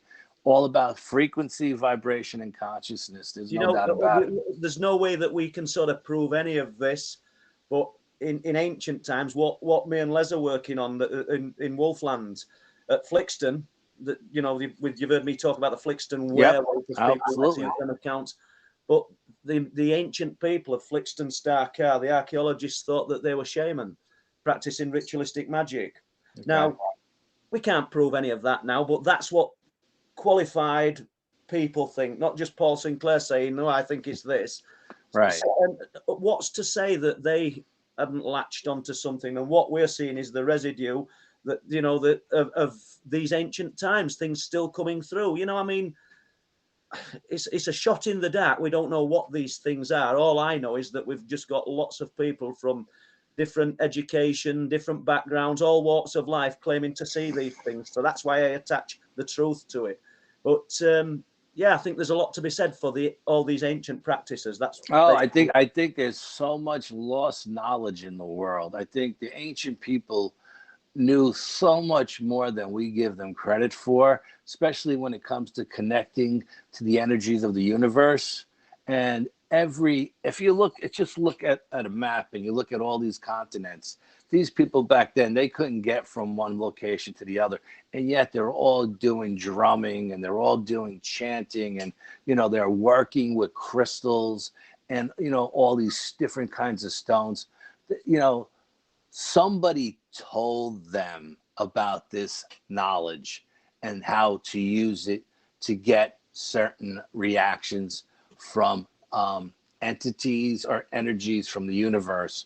And I think, you know, it's been handed down. And I think a lot of it was actually there. I think there's a time where all the knowledge of the world was lost and we had to start all over again. You know, I really do. You make a good point in that somebody's anded, or maybe anded, I don't know whether anded's the word, but they've obtained this knowledge by means that we can't sort of comprehend. But what makes it even more interesting, Al, before the internet, before transglobal travel and where we could visit everywhere, all different cultures all around the globe had got this knowledge.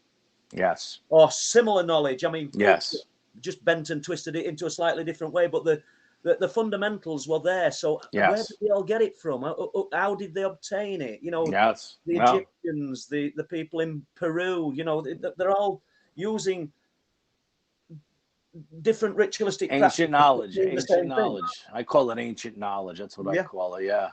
Yeah, no, and like I said, you know, these people are all on different continents. They didn't know about each other, you know, and yet here they are all doing the same thing, all getting the same results with energies and entities from, you know, the universe, whether it's different dimensions, you know, or extraterrestrials, you know, from outer space, or however you want to say it, you know.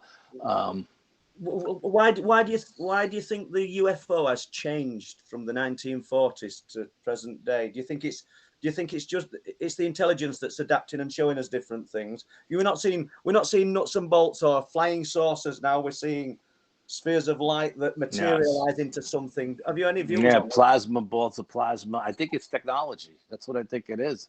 I think it's just that their technology. And I think, you know, when we talk about extraterrestrials from outer space, right? You know, and I don't believe we're the only intelligent life in the universe. I mean, just look up at night. And if you think that, then you're a better person than me, because there's got to be more intelligent entities out there. But I also think, like us on Earth, there are certain countries that are developed, higher development, like a more advanced development, right? Where the U.S. is, you know, much more military-wise, much more developed than Argentina, say, right? So I also believe that these life forms that are out in the universe there are different life forms that have advanced further along than other ones. And I think, we're still seeing. I believe we get a ton of reports of nuts and bolts crafts. You know what I mean? They may have changed from circle, like saucers, to triangles and stuff like that. But we also get balls of light. You know, we also get plasma balls. You know what I mean? So I think the different crafts we see are just different advanced technology from different cultures. You know. So, Brian, what are your views, if any, on historic cases? Rendlesham Forest, Roswell, Kecksburg. Have you looked into any of these? You have to look into that, because that's history. You have to start in the beginning, right? Yeah, I've looked into all of them. I believe everything that happened at Rendlesham Forest happened, and I think it happened because the United States had nuclear weapons there. You know what I mean? Yeah. I think that was a big catalyst to have that, you know, craft come in, whether it's us from the future, like they thought they were told it was, or it wasn't. I don't know, but I believe that everything that those guys said was the truth. I believe it 100%. And between the military personnel, I mean, I'm not in no way an expert on this case, but between the military personnel that have spoken about this, there's a lot of conflict, as in what was actually seen. I think they all experienced something. I think it were real. But why do you think that some people have seen different things to what other people have seen? Do you think it's the phenomena acting on an individual level? Absolutely. I believe, you know, in the beginning, when I first started this, you would have told me that two people could be at the same location and experience differently. I would have said you're crazy. But after, you know, 25 years, 50 years of living the paranormal life that I've lived, I always thought my paranormal life was normal. I thought everybody experienced the same crap I did, you know, until I got older and started talking to my friends, and they were like, no, Al, you're the only weird one, you know, that doesn't happen to everybody else. But I've been at enough locations now, my teammates, Brian in particular, and other guys on the team as well, where, you know, we're at the same location at the same time, and we experience different things. And I also think that you experience what your vibration or frequency allows you to experience. You know what I mean? So if you're resonating at a higher frequency, a higher vibration, you may experience more than the guy standing next to you. Well, yeah, you know, I mean, look. Do you think there's something to be said then for you've seen and you've experienced this, so you're open to it now, so you're going to experience more. It's like the more you see, the more you're going to see, because some people are just totally closed down, and even if they saw it, they don't want to talk about it, or it's just such a shock to the system that they still disbelieve it. It's a crazy one. You must have come across these people. Yeah, my father, okay? My father was a World War II hero. They made a movie about his unit, okay? Him and maybe 6 other guys were the only ones to survive. Him and his best friend, who was a tank operator when my father was in Africa. They were going after Rommel, and then my father ended up in Northern Europe, skiing down into Austria. But anyway, here my father was. This is a guy who dropped out of school when he was 12 years old to go work construction to feed his family during the Great Depression, okay? Worked hard his whole life. My father was built like a middleweight boxer. He had hands of stones. If he hit you, he broke something, okay? And that's just the way. And he raised me with like an iron fist, okay? And my father and his best friend Angelo went out to Eastern Point of Long Island. It's called Montauk Point. And back, the lighthouse of Montauk Point is the first lighthouse on the East Coast. It was built by President George Washington, okay? Well, there used to be a Navy Yard out there. Great story. Navy Yard out there every fall, every winter, February, the fluke would come into this bay to spawn, right? And my father and Angela would go out there and fish. They love fluke. They would go fishing for fluke. But the old Navy base was still there. It was just fenced in and locked up and this, that, and the other thing from, they used it, I think, right up until World War II. They used that base. And they're sitting there, and it was really, really cold February night. And they had all their equipment out on the dock, and they had gone into the car to drink some coffee to warm up. And all of a sudden, they see the lights go on in the barracks. There's no electricity run. Those barracks haven't been used in 50 years, right? Or 30 years, whatever it was.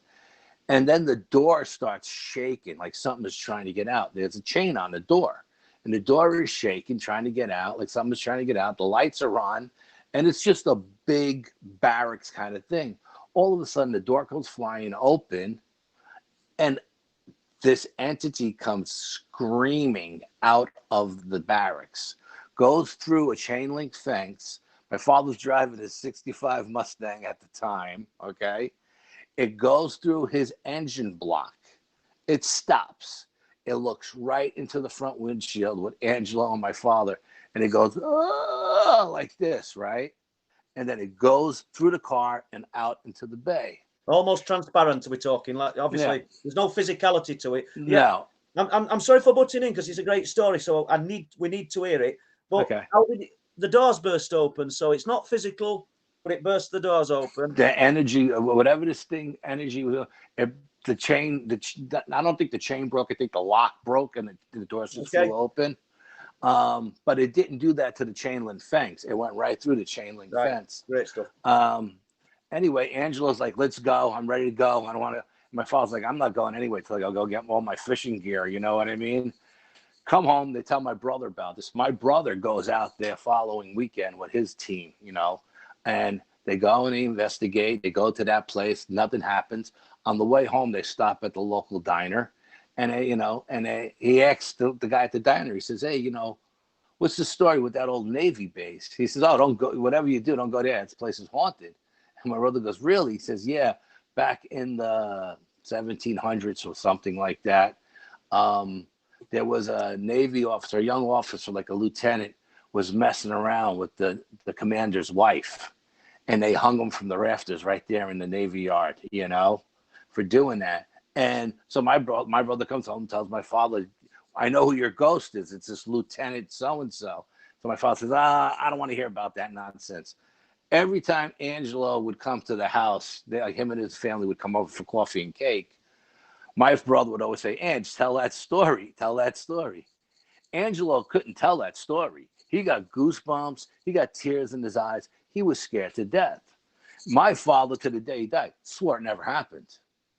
Even though he knew Angelo sitting right next to him. It's great because Angelo was sitting next to him with goosebumps and tears in his eyes, freaking out. And my father's denying it. And Angelo's saying, you know, you've seen it. You've seen it just like I seen it. Was there a time early in the experience that he did admit it then? My father never admitted it. Never admitted it. He would sit there with a big smile on his face and say, no, I didn't see anything. But you knew he did, and he just wouldn't admit it because he didn't believe in any of that stuff. He just, it didn't make sense to him. Even though his sister was the White Witch, even though my mother was having conversations all night long with invisible people, he didn't believe in any of that stuff, you know. He was a nuts and bolts kind of guy. He had even when he seen it, he didn't believe it. I mean, you know, and I would say, Pop, come on, you know that, you know what you've seen. I said, Angelo was a tank commander in the desert. He wasn't afraid of anything. You know, you had 3 Purple Hearts in World War II. You weren't afraid of anything, but yet you packed up and you got the hell out of there, you know? So kind of staying with your dad, what would you say to anybody then who said there's no proof of anything you research, or me, or anyone else? What would you offer up as some kind of conclusive proof? I mean, I'd struggle to find something, because everything that most people see, your experiences, most of them are in there, and we ain't got a projector to put it on wall. But what would you say? I would say, when you see it with your own 2 eyes, then you'll believe it. And I will say this: the night I seen my first Sasquatch when I was 12 years old in South Florida, my brain couldn't comprehend what my eyes were seeing. Even though I'm looking at this 9-foot creature 20 feet in front of me, screaming like the Incredible Hulk, you know what I mean? My brain couldn't comprehend it, you know, my brain just couldn't comprehend what my eyes were seeing. But I tell everybody all the time, listen, you don't have to believe a word I say, but when you see it with your own 2 eyes, then come and talk to me, you know? Yeah. I'm not selling anything. You don't have to believe what I say. I mean, as far as proof goes, you say I can't prove that it exists. Prove to me that it doesn't. Yeah, good point. Yeah. That's what I say. Prove to me that it doesn't exist. Do you think, in all the years that you've been researching this stuff, and people before you and me, do you think we're any closer to finding out the true origins of what this is? Absolutely not. No, I don't think we've ascended high enough on as far as the frequency scale to know the secrets of the universe. You know what I mean? I don't think I mean, like I said, I have people that I go to that have been researching, and my brother's one of them, for, 50 years, even more than that, that I pick their brains, like, especially with the Bigfoot stuff. The old timers that I go to, they don't throw you any bones. They don't say, oh, do this or do that. Let me know what you get. No, they wait for you to say, hey, listen, I did this and I got that. And how about, did that ever happen? And they would say, yeah, now you're on the right track, But like there's a few people I take under my wing and I tell them, listen, you don't have to wait 10 years to learn this knowledge. I'm going to tell you now and bump you along. But the old timers, they don't tell you until you ask them about it. Last year, for instance, we have like 5 different locations we're working on now as far as Squatches go, right? And last year, I had 3 epiphanies last year. Things that never crossed my mind. The thought never crossed my mind. When you do this long enough, you think, not that you know everything, but nothing is going to surprise you. I had 3 epiphanies last year that blew my mind. And I was like a little kid going back to these senior guys, senior to me, and asking them about it. We've got 25 minutes. I'm sure Les has got some questions, but if you go for it. Well, what I was going to say is, do you want to fit 5 minutes, 10 minutes of one of these experiences in? or is it? No, let's take the questions. Let's take the questions. Okay, I it's all think it's good. more important to answer the questions of the audience. If he's ready for questions, just while he gets them up, who do you think's broken any new ground within the subject of the unexplained? Let's just throw it all out there, not just cryptids. If anybody, I think the new how do I put this, the next generation of investigators will be working with instruments that, how do I put this, detect natural occurrences, more frequency stuff, more energy stuff. You know what I mean? I think as far as the EMF meters and EVPs go, yeah, that's great. But I think it's going to be more natural energies. You're gonna do more with radiation and stuff like that, and those kind of energy fields. I think that's the next field. I think that's where it's going. It's going into that geothermal kind of stuff. You know what I mean? So, thank you, Al. I'll just check with Les. Are you ready for firing any questions at Al? Yeah, thanks for that, guys. So far, yeah, we're getting some great questions in tonight's chats, and hopefully I can get most of these questions out to you guys. Gren Stell is asking you, Paul. Hi, Gren. Do you know if the telegraph pole has been repaired? It hadn't been when I went on Tuesday, and it may have been now. I think area were a little bit too boggy to get a vehicle in.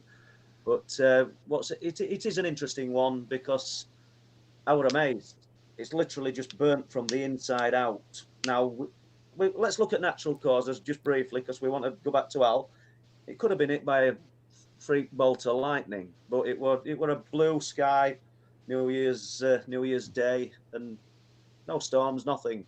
So it's a mystery. Let's not attach UFO stroke paranormal to it. It's a mystery.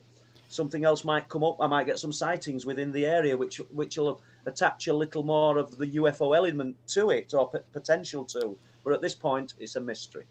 Okay, I've got a question from Codes of the Unknown. So, how does Paul or Alfred think that these creatures control time? I'll hand that to Al. I don't believe time or space works. I think time and space is a man's constraint. We've created that. I don't think it actually exists in the universe.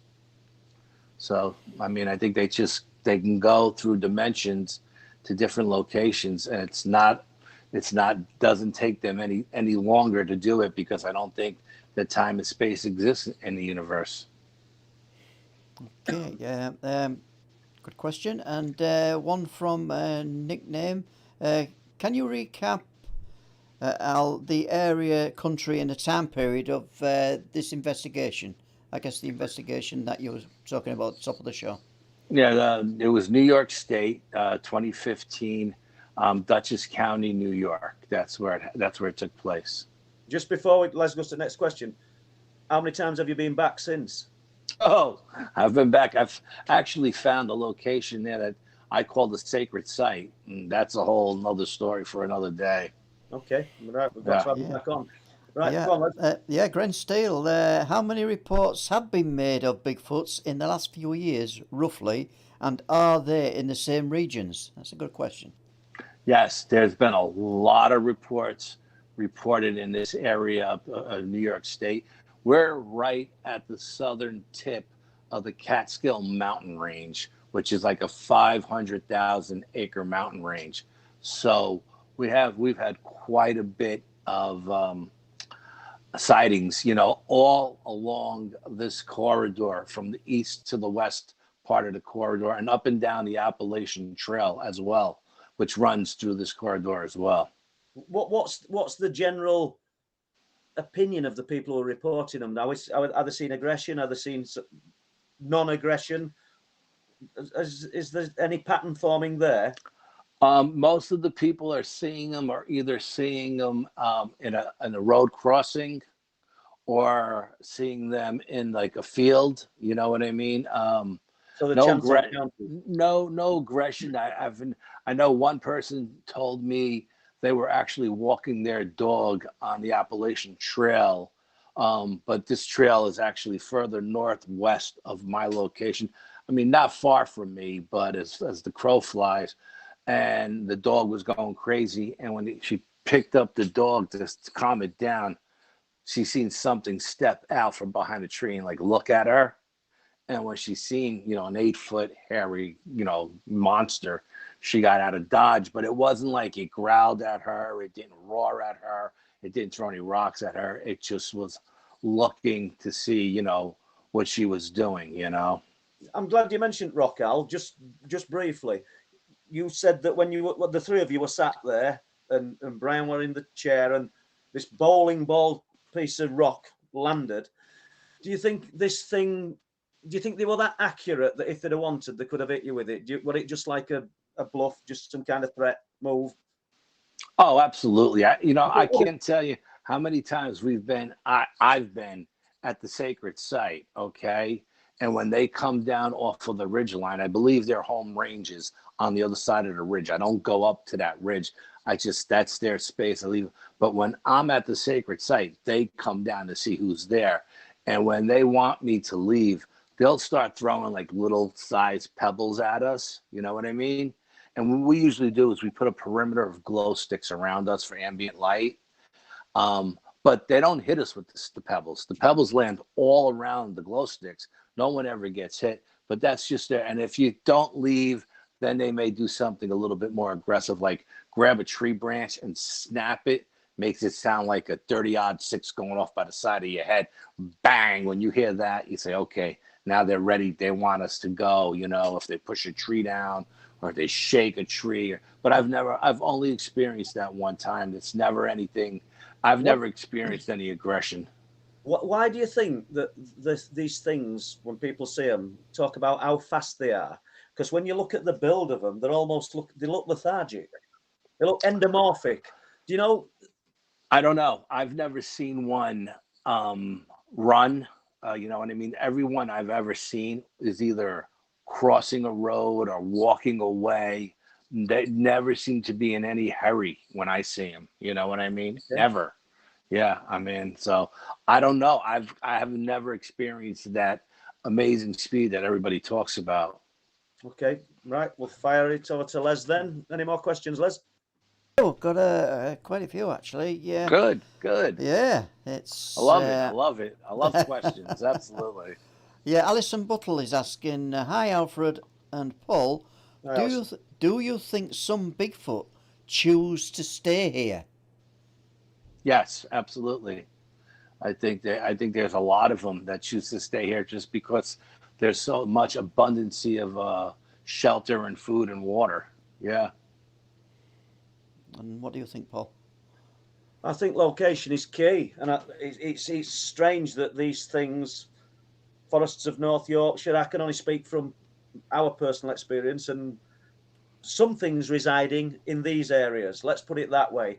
Personally, I don't think it's there all the time, Al. I think whatever it is, it's kind of transient, and you've got to have the right conditions, maybe the right people, the right mental attitude to come together to see these things.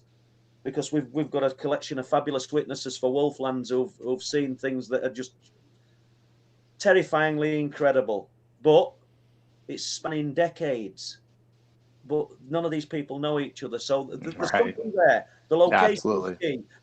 Your what did you call it? The sacred site. The location is key. You could probably visit 50 places around that area, but you've found one place where there's occurrences. So I don't know what the attraction to that place is. I don't know. I really don't understand. I think it's the energy that vibrates at those locations that attract them. That's what I think. I mean, like, I don't think that they're always there. I think they have a large range, a home range and I believe that it's not that they migrate, but they rotate around this range. You know what I mean? And it may take them 3 months to get from the beginning to the end just to, hunt and survive. And then they get back to where you are. I have a lot of luck at one of our locations in October. Every time I go in October, something amazing always happens. You know what I mean? And I was told by an old timer that October is their mating season. I don't know that for fact, but this is what I was told. But that kind of, I don't mean contradicts you, but that flies in face of taking the bowl in, performing this ritual, we'll call it, and they appear. It's almost as though you've evoked something there, rather than you've just had a lucky night where they've just happened to be in that area. I don't know, you know. No, yeah, I mean, we do different. You know, we do use like we have different techniques to bring them in, right? We use different techniques to bring them in, but you know, the bowl, and then I don't know what it is about the frequency it lays out. I don't know if it resonates with them or not, but it's maybe like the tolling of an iron bell at the church. You know what I mean? It just brings them in. Yeah.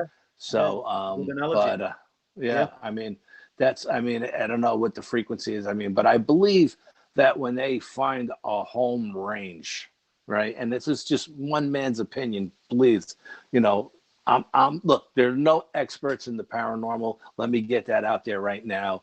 There are people who have been doing it longer and have more experience, and there are people who are experiencers that experience, you know, crazy stuff. But there are no experts, and I'm by no means an expert at anything.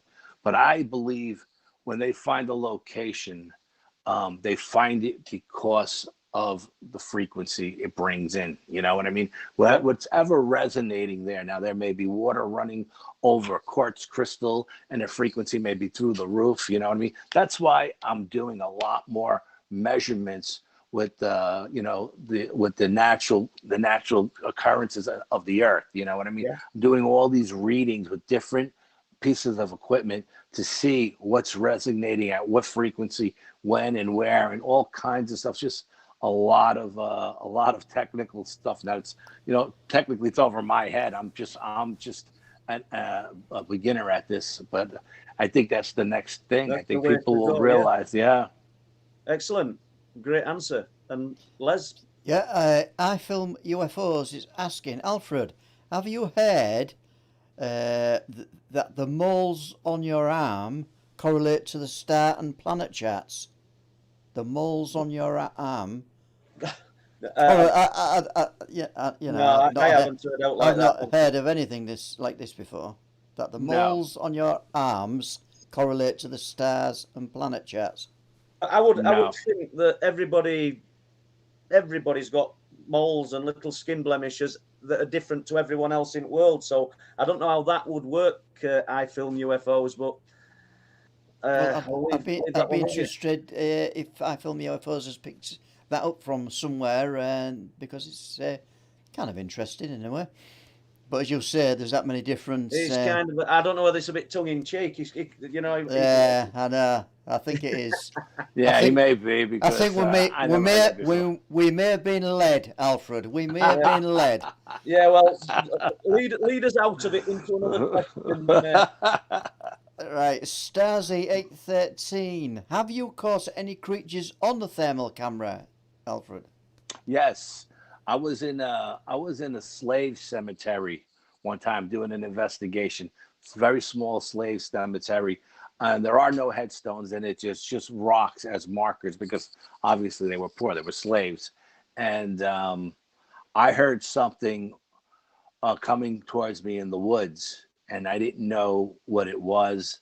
There was a lot of reports of Dogman-like creatures in this area, Dogman and Bigfoot, but I wasn't there for them. I was doing ghost hunting, you know, and I was there for the ghost. And what I thought, and on the way in, I seen a lot of herds of deer, you know, just rummaging through the fields, eating grass. So when I heard this thing coming towards me, I didn't think anything of it, you know. I just figured it was a big buck or something jumping through the woods because it was very heavy and making a lot of noise. So I was working with a thermal camera that night, and I pointed the thermal camera out into the woods to see what was out there. And I seen this, I have it on video.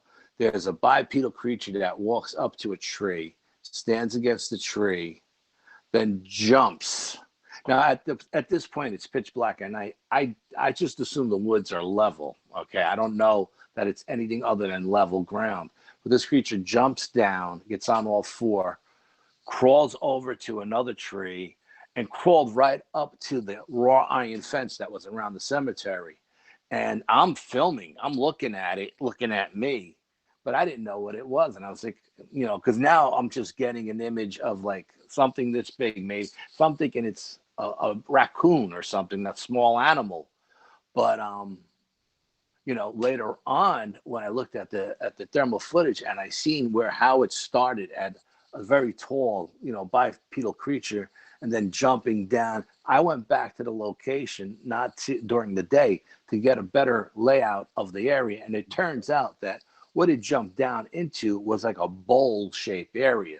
So it jumped off of the top of this ridge down into this bowl, worked its way out, and climbed up the other end. And it was hiding behind two trees, looking into the cemetery, looking at me. I guess it was wondering what I was doing there. And I was filming it, thinking that, what I thought at first might have been a deer, now I'm thinking it may be just a raccoon, because I'm only getting this much, but I'm assuming its head, and then it lost interest in me and left. And, all of a sudden I got like the chills. I got a bad vibe, and I was like, maybe it's time for me to leave, because now I'm starting to think about everything I've been told at this location. Not only were there Bigfoot and Dogman at this location, but there were also devil worshippers that used to go out there and practice, their evil devil worshiping stuff. So I was like, maybe it's time for me to get out of Dodge, and I packed up my gear and left. But yes, I did get a creature on thermal. Yes. Brilliant. Okay, then. I've We'll got get a a few more question. questions, Yeah, Les. I got a question from Sir Brian Bowden. Right. Yes. Al, can you discuss our last investigation and the two prints we found? Yeah. Well, Brian and I actually started off as a play date. We were going to the range to shoot, and we got to the range, and the range was closed. So we said Plan B, and there were two parks that weren't far from us, and these are big, like 1,500 acres, something like that, parks. One was really, really close, so we decided to go to the one that was closest to us. And as we started hiking down, we started finding, we found bends and breaks and arches and archways that were pinned down with other trees holding it down. We found stone cairns at certain locations, 3 or 4 different stone cairns. And then I came across I went into the woods. Brian, I was wearing combat boots, and Brian was wearing sneakers. So he wasn't really prepared to go deep into the woods, but I went off trail, and I went in, and it was an area that was cleared off. It was very strange. It was like something raked all the leaves out of this one area. It was pure black dirt, and right above it was a break, right, that was pointed down, and to the right of that was an arch, and then to the left of that was a break pointing towards the arch, and everything pointed right to where I was. And when I looked down, I seen what looked to be a 15-inch footprint. So then right next to it looked like to be a smaller footprint, like a 12-inch footprint. So I told Brian, I said, you got to see now. I don't have a LiDAR camera on my phone. I can't take. I can take pictures of it, but it doesn't record it. And track it out. Brian's camera does. So I said, look, you got to get in here, man. You got to get in with your camera. And he took photographs of it with the LiDAR. That really enhances it, brings it out. Compared to just mine. And then as I was walking out, I kept finding more and more breaks. As I'm walking out, there was like a fire break in the road. The forest department cut a path through the woods in case there was a fire. And as I was stepping out onto the fire break, there was a footprint that went down. And now I don't know if it was the 15-inch footprint that stepped down and slid, or if it was a big male that was with them that may have been ahead of them a little bit. But there was another footprint that had to be, I would say, 17, 18 inches long there as well. So we found a ton of stuff, and this just adds another location to go to now. We have more work to do. Do you now take plaster of Paris with you, try and get casts? Not all the time. I have something different, a different kind of thing I use that dries in 5 minutes. It's like a chimney cement kind of thing, and it only takes 5 minutes to dry, and that's what I usually take with us. But that day we weren't going out squatching. No, we were going to the range to go shooting, and so I didn't have my bag. He didn't have his bag. We didn't have any of the plaster of Paris stuff that we use with us. We didn't have anything. All we had was our cell phones, and his is much more advanced than mine. So that's why I wanted to get him in there, because I know with his phone he'll be able to print that out like a 3D kind of thing, So that was a great day. Thank you, Brian. Yeah, sure. Go for it. Questions, it's good.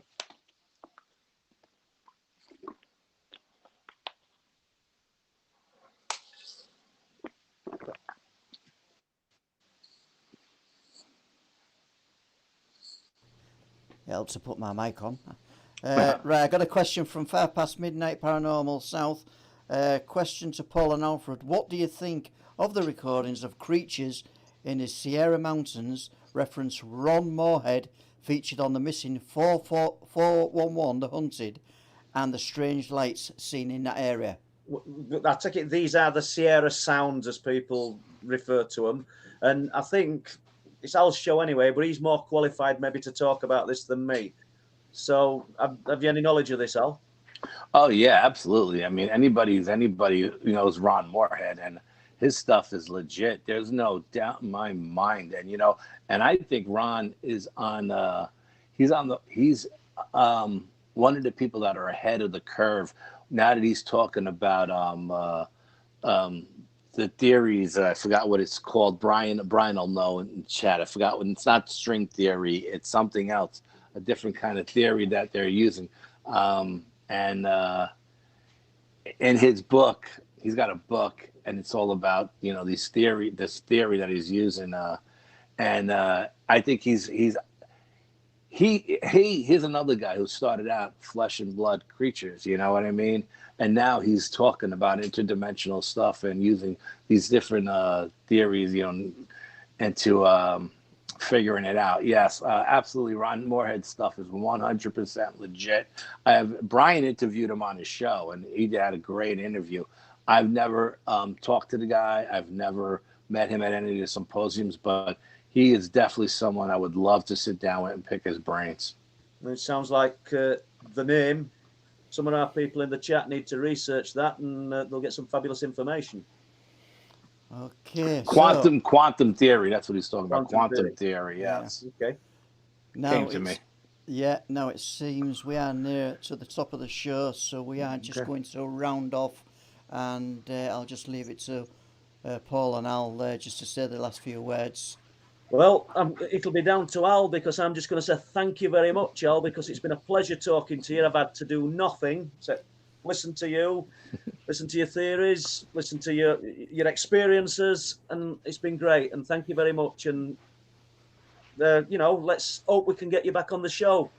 Oh, anytime, fellas. Just all you have to do is ask. I'll definitely be more than happy to come back. And again, everybody's got to understand that it's all theory and conjecture. Nobody's got any data, hard data that proves anything they say. I mean, we have bits and pieces of data that we're trying to put together to create, more than theory and conjecture. But right now, the whole field, whether you're talking UFOs, ghosts, or cryptids, it's all theory and conjecture. That's what it is. Thank you very much, Al. Okay, on that note, I'll thank you guys, and I'll just have the last few words with our chat audience. And thank you very much, Al. And thank you, Paul. Well, there you have it. Another great truth-proof episode tonight. Hope you enjoyed it. and everybody who's just joined for the first time, welcome to the show, and I hope you're going to tune in for more shows in 2022. So we've got more planned, and more on the same topic: cryptids, UFOs, ghost hunting, everything on this channel. I've got to thank everybody who donated through tonight's super chat. Thank you very much. It helps our cause immensely. And I've got to thank Deborah Singleton for being our moderator tonight. She's done a fantastic job as always, and thanks, Debs. And really, I've got to thank everybody who came onto the stream. We had some great questions, and it was great talking to Alfred and Paul. So it just remains for me to say to everybody, good night, and see you next time.